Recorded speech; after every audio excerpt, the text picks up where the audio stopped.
Então vamos abrir a nossa Bíblia lá em Tiago, capítulo 1. Vamos retomar hoje as nossas exposições no livro de Tiago, na carta de Tiago. E o foco da nossa atenção hoje serão os versículos 9 a 11. Tiago 1, 9 a 11.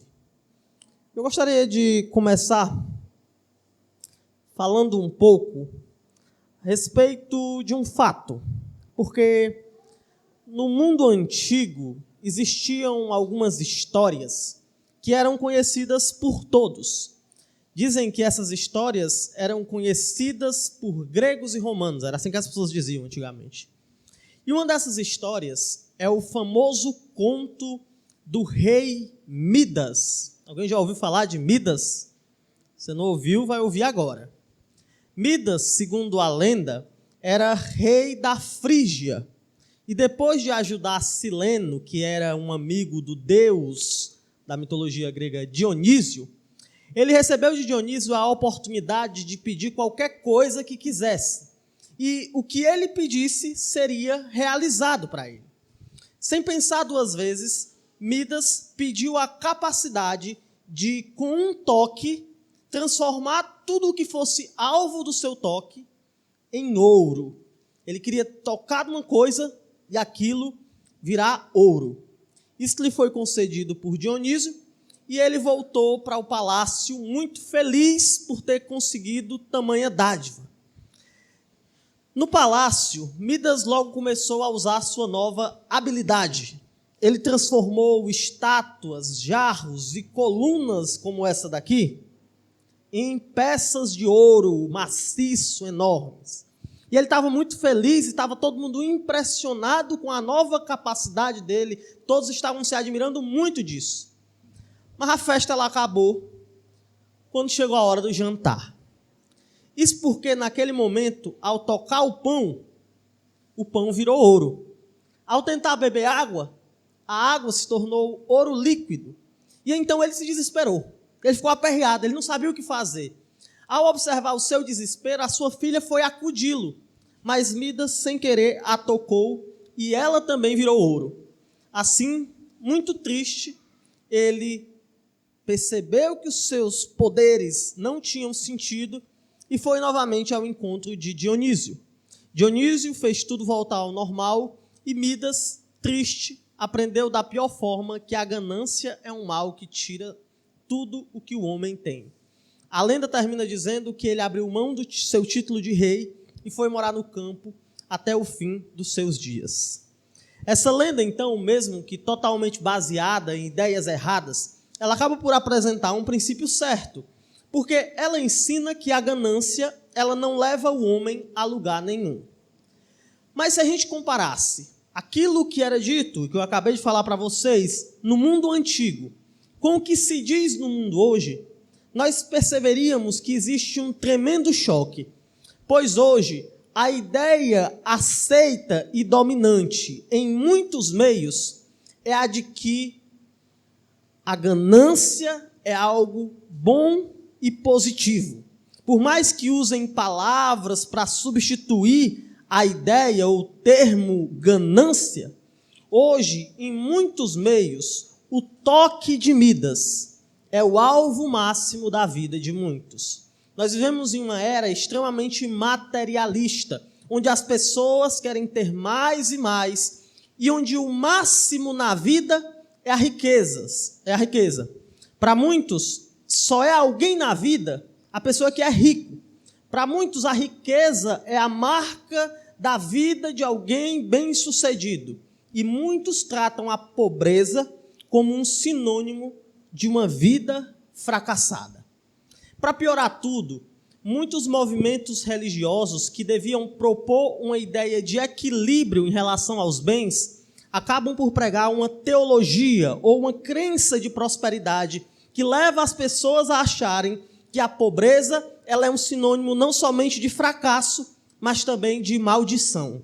Como resultado disso, os pobres são estimulados pela sociedade e por muitas religiões a se sentirem amaldiçoados e a viverem uma vida pesada, em que a máxima é uma busca frenética por reverter sua situação de pobreza e alcançar a riqueza.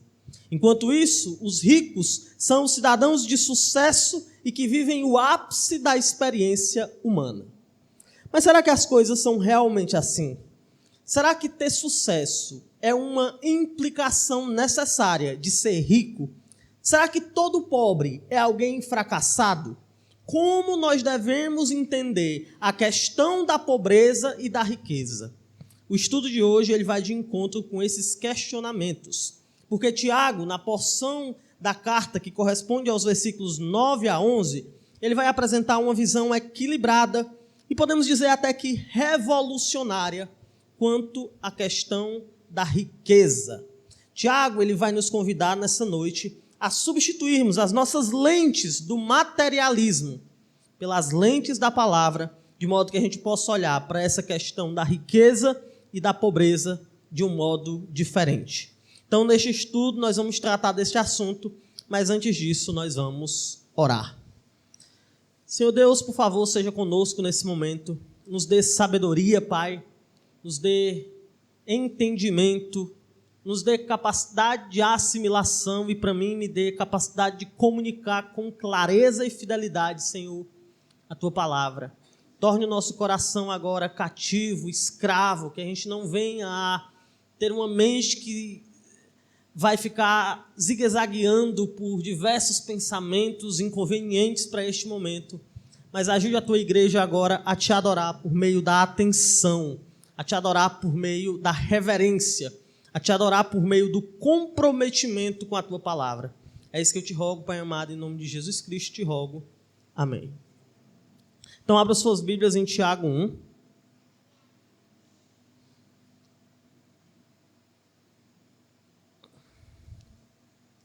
Vamos ler do versículo 9 até o versículo 11. O texto vai dizer o seguinte: o irmão, porém, de condição humilde, glorie-se na sua dignidade, e o rico na sua insignificância, porque ele passará como a flor da erva, porque o sol se levanta com o seu ardente calor, e a erva seca, e a sua flor cai, e desaparece a formosura do seu aspecto.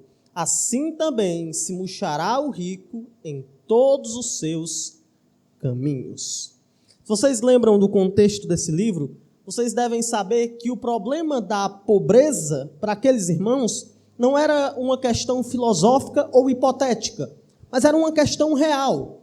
Tiago, ele escreveu a pessoas que passavam por momentos difíceis. Alguns deles tinham deixado tudo em consequência da perseguição que sofriam.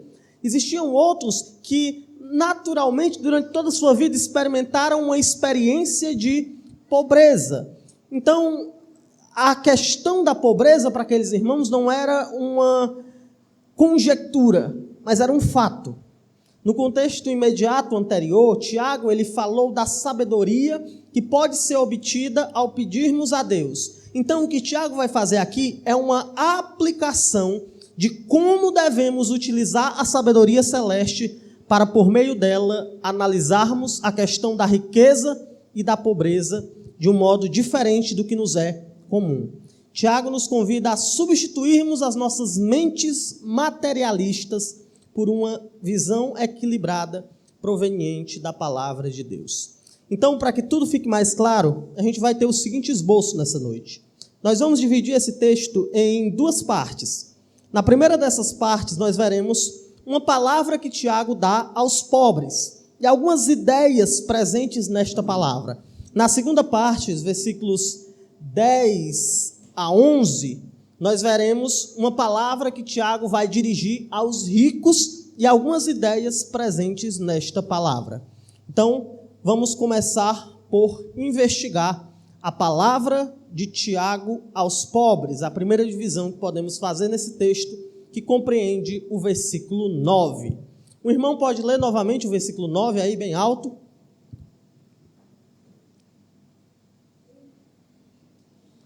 Um irmão geral, pode ser uma irmã. Pode ler, Marla, agora é a Marla. Tem problema não. Leia o 9.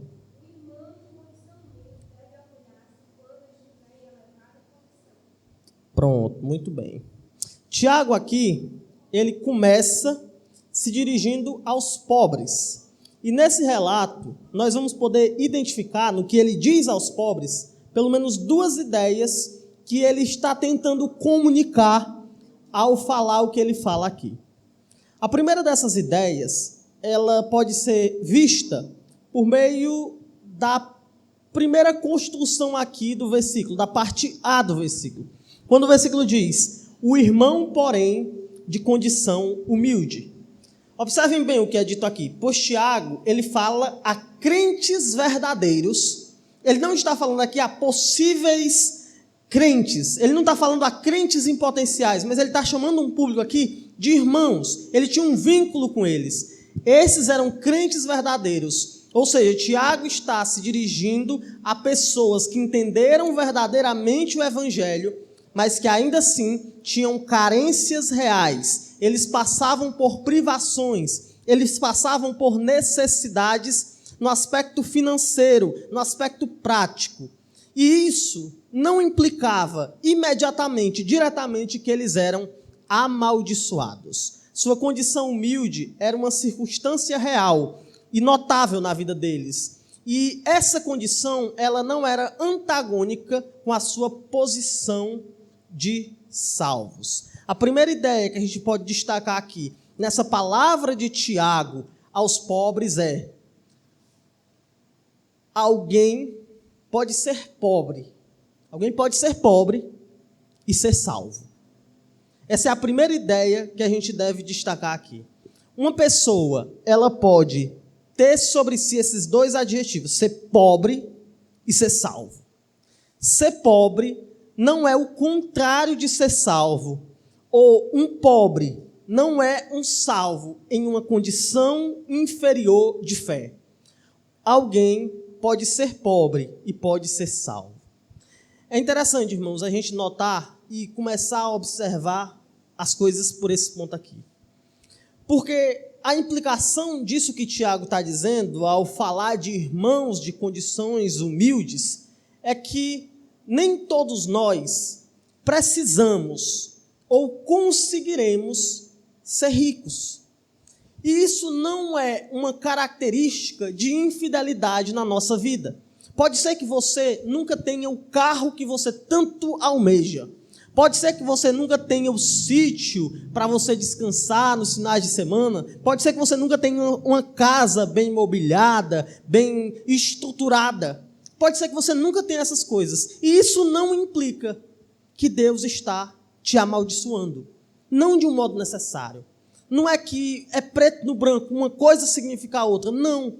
Nem todos nós precisamos ser ricos. E nem todos nós temos qualquer garantia de que conseguiremos ser ricos. Pode ser que Deus queira que você seja pobre até o dia da sua morte. E isso não é uma profecia. Eu não sou um profeta. Mas pode ser. Ser rico não é o progresso automático da sua vida. Ser rico não é o alvo que você só deve esperar um pouco e certamente chegará. Não. Pode ser que mesmo você sendo um salvo, Deus queira lhe manter definitivamente, até o dia da sua partida deste mundo, em uma condição de pobreza. A sua pobreza, então, ela não deve deixar você ela não deve fazer você deixar de desfrutar dos privilégios do amor de Deus. Porque ser amado por Deus não é o mesmo que ser rico.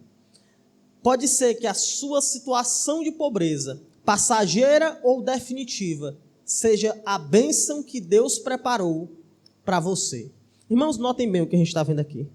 Nós estamos vendo que Deus, dentro do seu povo santo, Ele tem uma porção que compreende um povo de condições financeiras escassas. Um povo que passa por privações. E isso não vai contra o seu caráter. Então, Tiago, ele começa por aqui. Ele começa por mostrar que existem salvos com bens materiais escassos. Ele começa por mostrar que ser salvo não é sinônimo de ser rico, mas como os pobres deveriam encarar sua situação dado este fato. Será que eles deveriam lamentar? Será que eles deveriam se esforçar ao máximo para reverterem essa situação? O que é que os pobres deveriam fazer, sendo identificados aqui como salvos? Essa resposta pode ser obtida na segunda ideia que Tiago apresenta nessa palavra aos pobres. Depois de identificar o seu alvo inicial como sendo os pobres salvos, Tiago agora fala algo mais. E vejamos o que ele diz na continuação do texto. Ele começou dizendo: o irmão, porém, de condição humilde, e ele continua, glorie-se na sua dignidade. Irmãos, o que Tiago diz aqui é revolucionário. E é revolucionário até para os nossos dias. Porque aqui ele está dizendo que os pobres, eles possuem uma dignidade tão grande que é para eles motivo de glória. A gente deve ser cauteloso em observar bem o que ele está dizendo aqui. Porque ele não está falando dos pobres em geral, ele não está sendo genérico aqui. Mas a ideia de Tiago, ela é específica. Ele está falando dos pobres que conheciam o Evangelho. E ele está falando aqui que os pobres que creem no Evangelho, mesmo em face da ausência dos tesouros materiais, eles têm o grandioso tesouro que é o Evangelho, e o Evangelho os torna dignos. Aqui, mais importante do que ser pobre é ser irmão. Porque a condição, essa condição, ela faz de alguém, essa condição de irmão, ela faz de alguém que pode ser considerado para o mundo um fracasso, alguém glorioso, que está em uma posição elevada diante do Senhor. Vamos entender isso melhor. Abra sua Bíblia lá em Efésios 2, para que você entenda de modo claro a ideia que eu vou transmitir aqui. Efésios capítulo 2, a partir do versículo 1.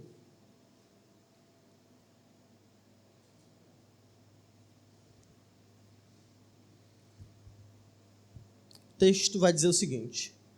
A gente pode dividir esse texto primeiramente no versículo 1 a 3, que vai dizer: Ele vos deu vida, estando vós mortos nos vossos delitos e pecados, nos quais andastes outrora, segundo o curso deste mundo, segundo o príncipe da potestade do ar, do espírito que agora atua nos filhos da desobediência, entre os quais também todos nós andamos outrora, segundo as inclinações da nossa carne, fazendo a vontade da carne e dos pensamentos, e éramos, por natureza, filhos da ira, como também os demais. Paulo aqui ele vai apresentar uma visão bem clara de quem é o ser humano sem Deus. O ser humano sem Deus é alguém morto. O ser humano sem Deus é alguém que está seguindo as diretrizes, os rumos que Satanás indica. O ser humano sem Deus é alguém rebelde, que vai seguir as inclinações da sua própria carne. Mas quando Deus entra na equação, as coisas mudam. Vamos ver isso a partir do versículo 4, porque o texto vai dizer: Mas Deus, sendo rico em misericórdia, por causa do grande amor com que nos amou, estando nós mortos em nossos delitos, nos deu vida juntamente com Cristo. Pela graça sois salvos. E juntamente com Ele nos ressuscitou e nos fez assentar nos lugares celestiais em Cristo Jesus, para mostrar nos séculos vindouros a suprema riqueza da sua graça em bondade para conosco em Jesus Cristo. O que nós vemos aqui é que aqueles que outrora eram considerados mortos, que seguiam Satanás, que eram escravos de si mesmos, estes agora são transformados pela operação do Espírito Santo, pelo agir de Cristo, em elementos que vão mostrar nos séculos vindouros a suprema riqueza da bondade do nosso Deus, a suprema riqueza da graça dele, a bondade dele para conosco em Jesus Cristo. O que temos aqui é uma ideia que demonstra um elemento outrora desprezível, que deveria ser automaticamente rejeitado, sendo transformado em algo belo. Mas o texto ele não para por aí, porque ele vai continuar dizendo, porque pela graça sois salvos, mediante a fé, e isso não vem de vós, é dom de Deus, não de obras, para que ninguém se glorie. E o versículo 10, muitas vezes esquecido por muitos, é o versículo que eu gostaria de enfatizar mais, porque ele vai dizer, pois somos feitura dele, criados em Cristo Jesus para as boas obras, as quais Deus de antemão preparou para que andássemos nela.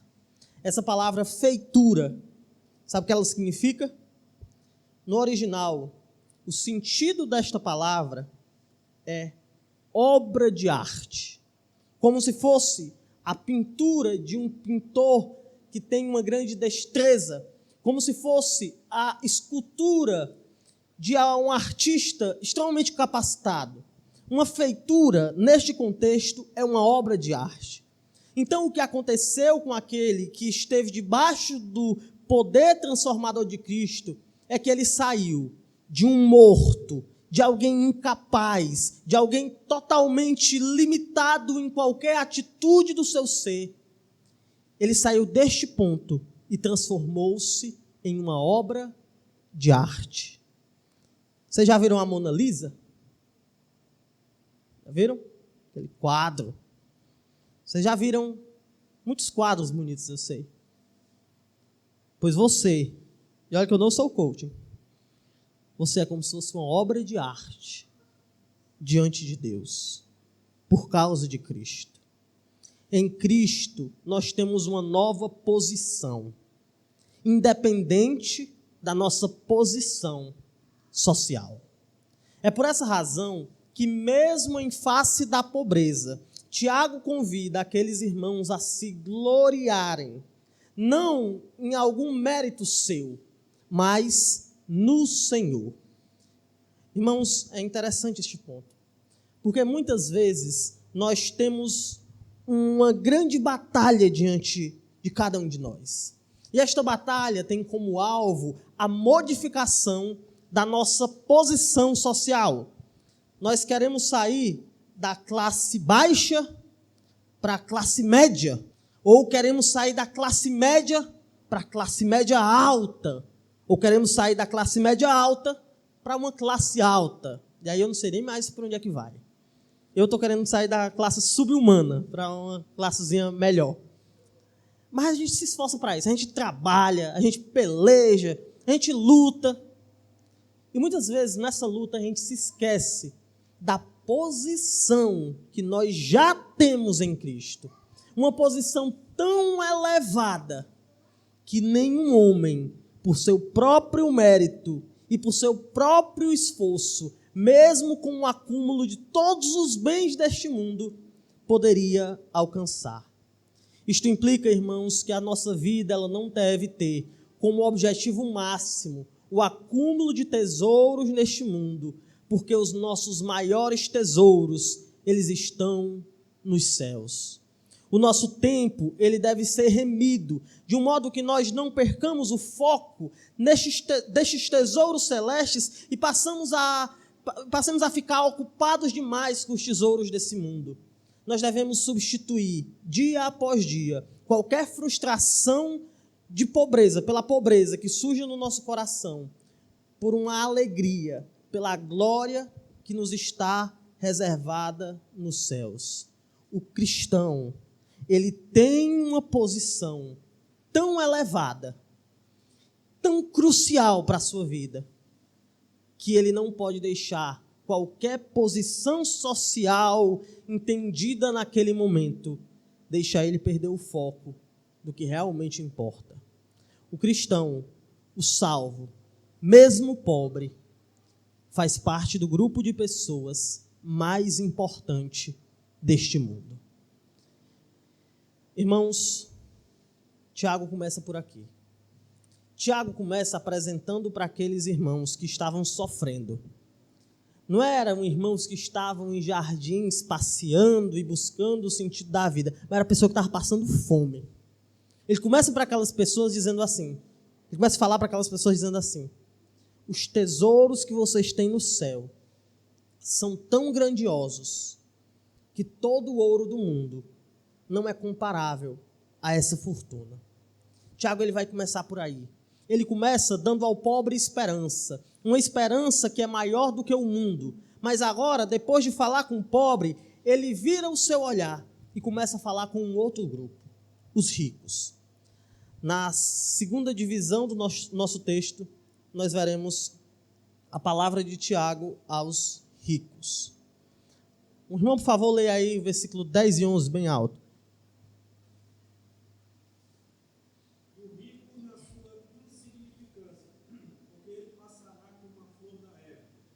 Porque o sol se levanta com seu ardente calor, e a erva seca e a sua flor cai, e desaparece a formosura do seu aspecto. Assim também se murchará o rico em seus caminhos. Agora, em sua palavra aos ricos, Tiago vai apresentar mais algumas ideias que ele vai expressar por meio do que ele diz aqui. Podemos destacar aqui, nesta palavra aos ricos, pelo menos 3 ideias importantes que Tiago vai comunicar aqui. A primeira dessas ideias, ela pode ser encontrada logo no início do versículo 10. O texto vai dizer o seguinte: e o rico. Vamos parar aí. Com essa expressão, Tiago, ele não vai mudar o seu foco agora dos salvos pobres para os ricos em geral. Não, ele não vai fazer isso. Mas Tiago agora vai falar do rico que está em equivalência ao pobre, ou seja, do irmão rico. O seu público agora são aqueles que compreenderam o evangelho, mas que não vivem em uma condição de vida que é marcada por privações. Ele fala aos homens de posses, ele fala aos homens que têm dinheiro, ele fala a estes e ele parte do pressuposto, enquanto ele fala, que eles de fato entenderam o evangelho. Esse contraponto é importante, porque se de um lado pessoas acham que todo pobre é amaldiçoado, por outro lado pessoas acham que todos os ricos são opressores, gananciosos e que para estes parece ser impossível alcançar o reino do céu. Um texto muitas vezes utilizado nesta visão é Mateus 19. Vamos lá, Mateus 19. Mateus 19, 23 e 24. Esse texto é usado como base para muitas pessoas que acreditam que os ricos não podem ser salvos. Mateus 19, 23 e 24. Vai dizer assim: então disse Jesus a seus discípulos: em verdade vos digo que um rico dificilmente entrará no reino dos céus. E ainda vos digo que é mais fácil passar um camelo pelo fundo de uma agulha do que entrar um rico no reino dos céus. Vocês já viram uma senhora, ou vocês já foram essa senhora, costurando com uma agulha normal? Um dos maiores desafios para mim era passar a linha por dentro da agulha, de modo que pudesse ali dar o nó. E a linha é fina. Imagine então um camelo tendo que passar por aquele buraco. Não é possível, não faz sentido. Mas é mais possível isso acontecer do que um rico entrar no reino dos céus. Então muitas pessoas olham para esse texto e dizem: está vendo?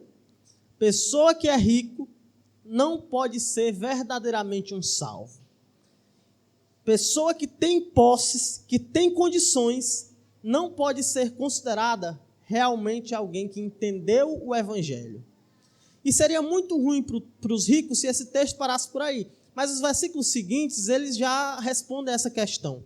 Porque ouvindo isso, os discípulos ficaram grandemente maravilhados e disseram: sendo assim, quem pode ser salvo? Jesus, fitando neles o olhar, disse-lhes: isto é impossível para os homens, mas para Deus tudo é possível. Então não tem esse negócio de que se alguém é rico não é salvo. Não. Deus, agindo, pode levar à salvação qualquer pecador, seja ele rico ou pobre. Nós devemos confessar que é difícil realmente alguém que tem posses notar a necessidade desesperada que ele tem de um Salvador. O pobre, ele já é alguém de fé naturalmente, porque ele tem que ter fé que no outro dia ele vai ter o que almoçar. O rico não. O rico tem tudo à sua disposição. Ele tem ali as suas necessidades saciadas constantemente. E é difícil para ele notar que existe alguém que precisa intervir na sua vida para que ele saia do estágio atual e vá para um estágio maior. Mas, ainda assim, nós cremos que na sua graça, Deus elegeu ricos para a salvação. Davi, Salomão, entre outros, foram homens ricos que Deus usou. Então, o ponto que devemos compreender é: ricos podem ser salvos. E essa verdade ela traz algumas implicações. Em primeiro lugar, não é um problema você ser rico. Não é. Desde que isso não implique em um amor ao dinheiro que é caracterizado pela obtenção injusta de suas riquezas. Deixa eu dar aqui um exemplo. Como isso pode acontecer numa escala micro. Não é problema você ter dinheiro. O problema é o meio como esse dinheiro chega até você. Já contei essa história aqui, ela é oportuna para ser repetida nesse momento.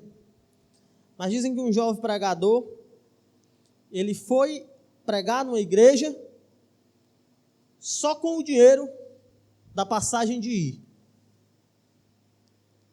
Ele não tinha carro, ia pegar um ônibus.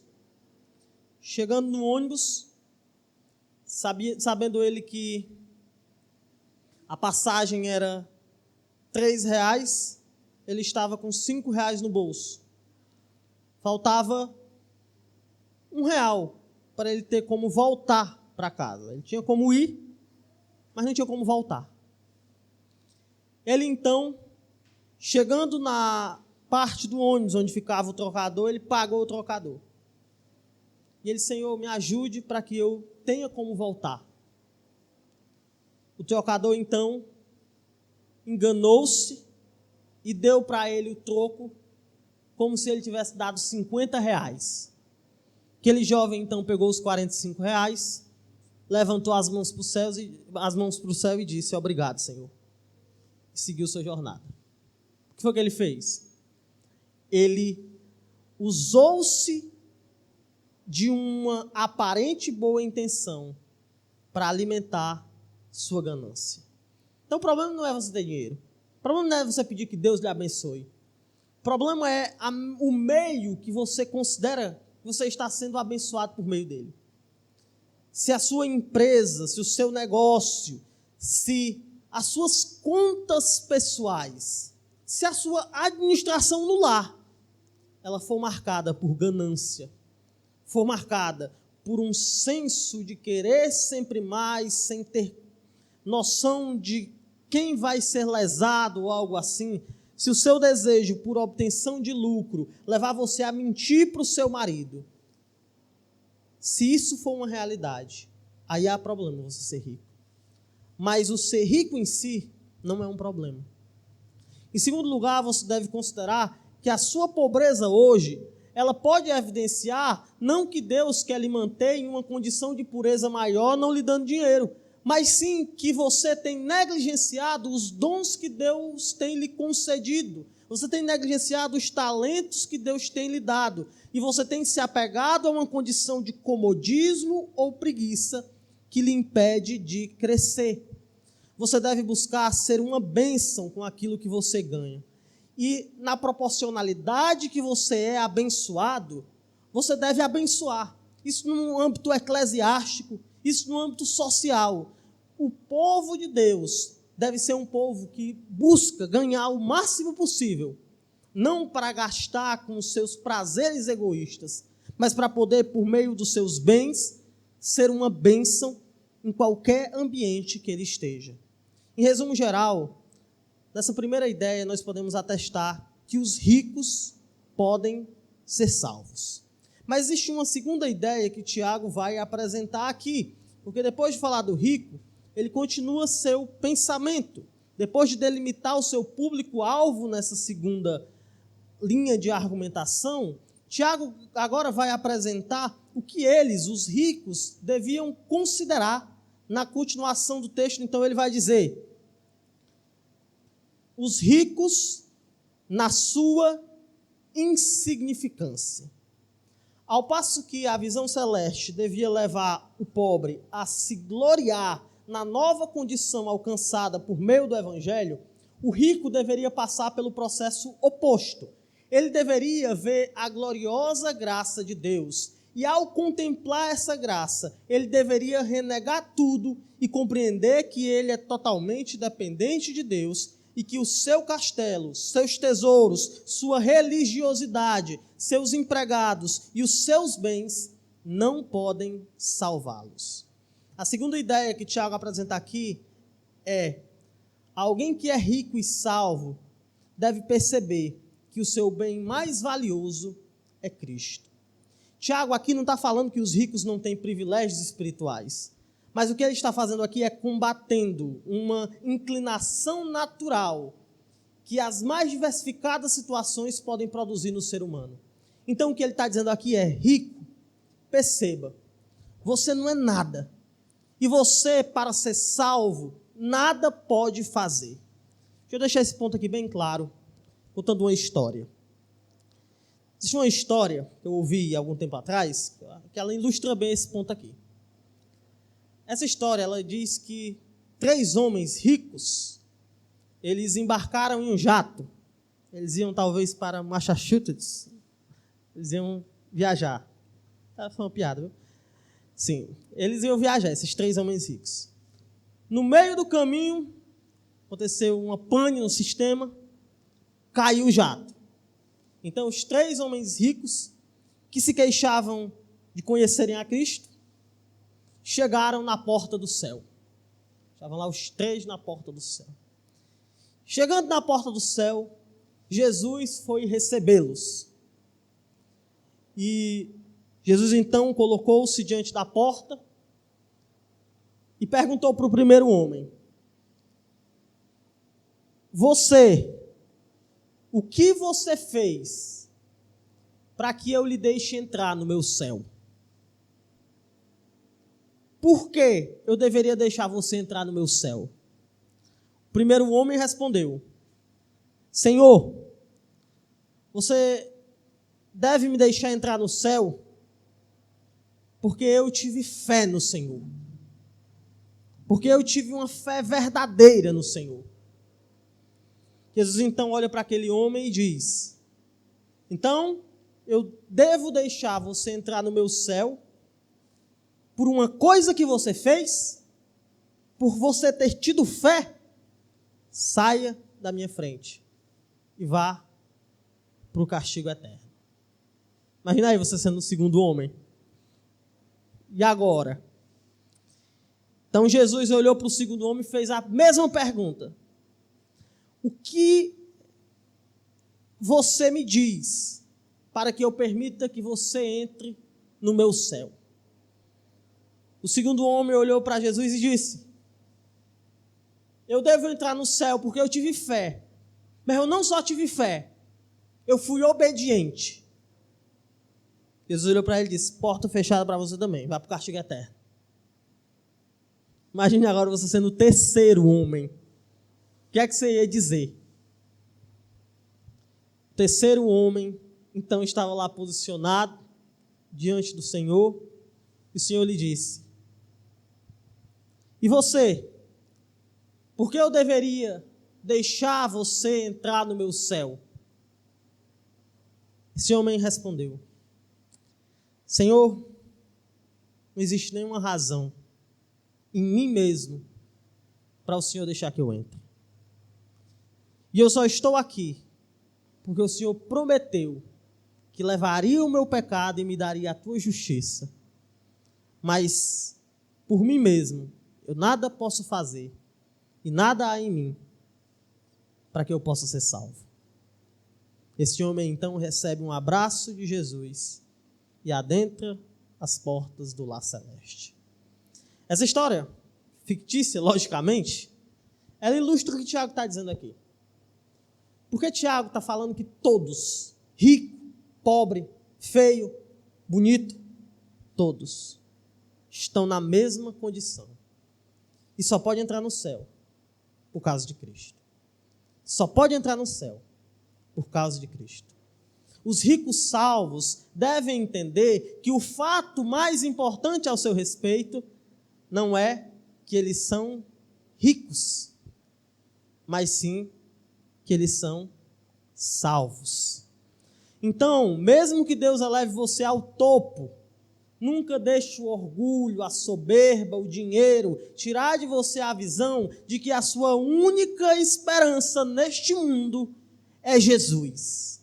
Isso implica que você deve priorizar o reino de Deus e não o seu império.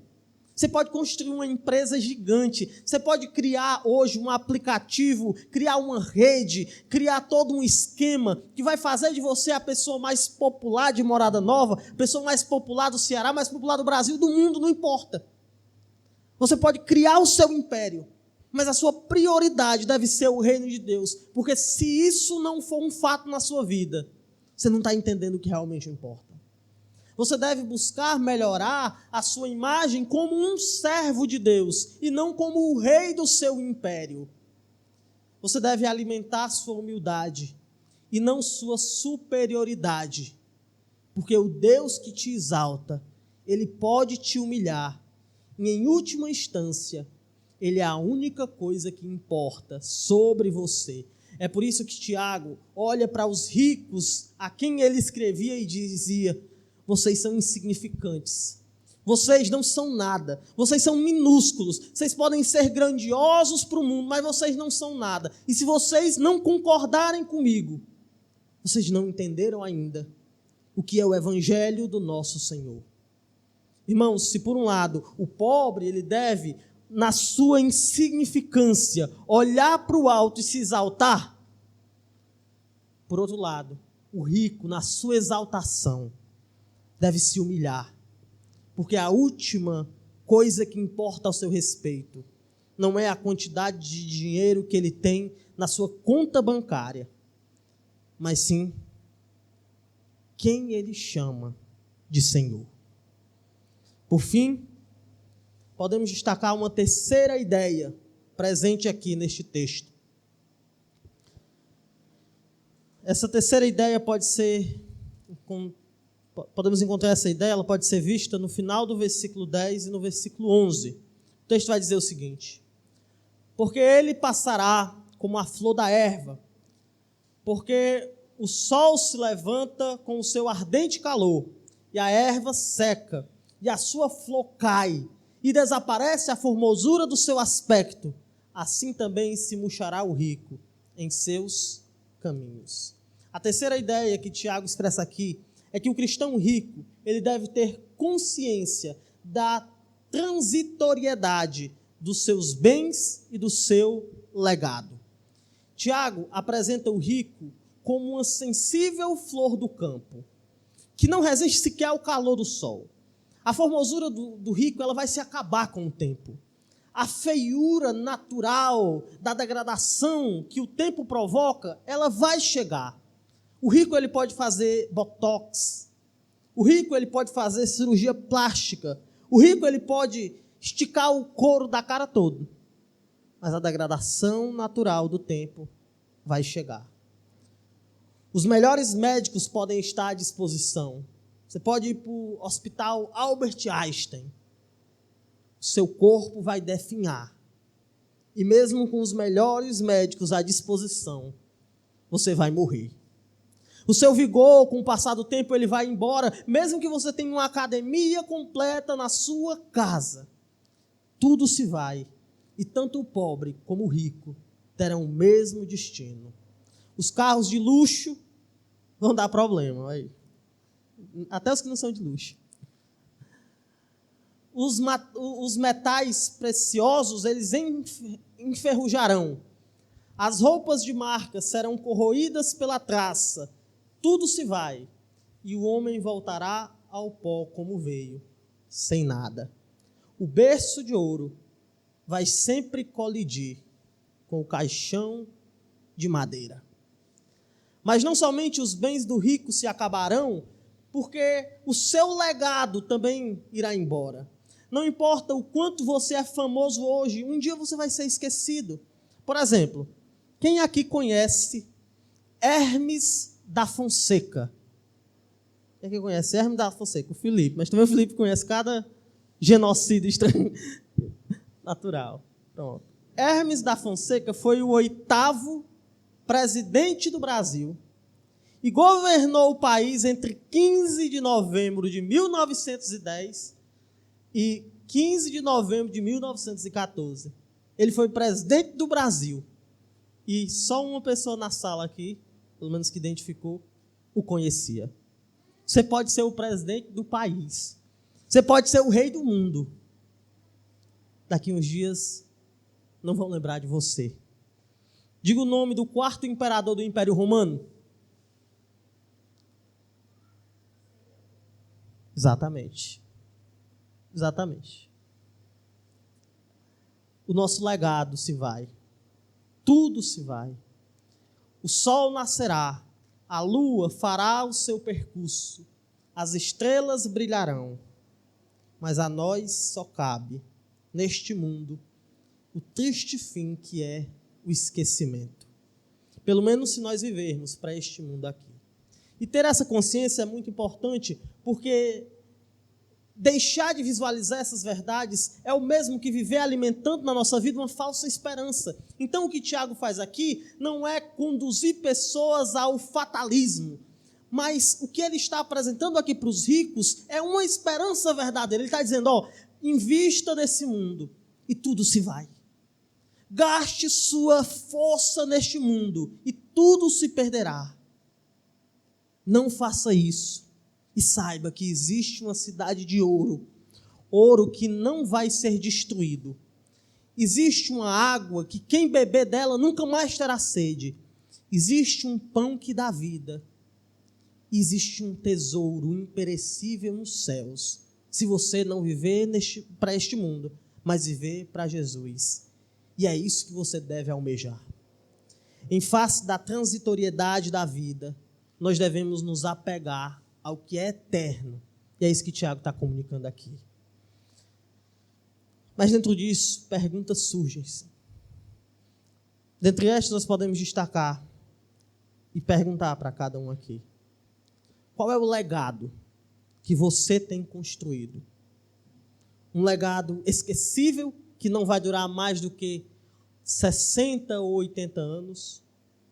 Ou um legado eterno? Qual é o tesouro que arranca suspiros do seu coração? É o tesouro eterno ou é o tesouro que vai enferrujar? Como você tem vivido em face dessa dura verdade que é a brevidade da vida? Porque se você não tem vivido com esta esperança correta, você está inevitavelmente vivendo para o nada. Apresentando essa ideia, Tiago encerra essa sessão que estudamos e sua palavra aos ricos.